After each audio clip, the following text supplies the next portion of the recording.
In today's video, I am going to teach you how to create breaklines in AutoCAD. A breakline is a simple way to show that part of a line or edge is intentionally interrupted, often to indicate that a drawing continues beyond the current view or to tidy up crowded areas. The built-in breakline command creates a clean zigzag symbol across your line while trimming the segment in a clear, readable way. Let's walk through the process slowly so you can do it confidently every time. First, start the command. Type breakline into the command line, or use the shortcut BRA, and press enter.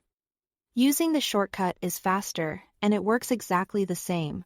If you don't see your command line or prompts, make sure the command line is visible or turn on dynamic input, so the prompts appear near your cursor.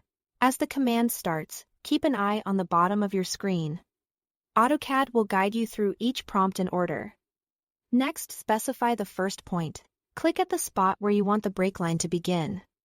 This is usually just before the area you want to conceal or emphasize. For precision, turn on Object Snap so you can pick exact endpoints, midpoints, or intersections. Zooming in a bit before you click can help avoid accidental picks, especially on dense details. Now, specify the second point. Click where you want the breakline to end. Typically, this is slightly beyond the area you are breaking, so the zigzag lands comfortably inside the selected span. If you want the breakline to be perfectly horizontal or vertical, toggle ortho mode to keep your pick aligned.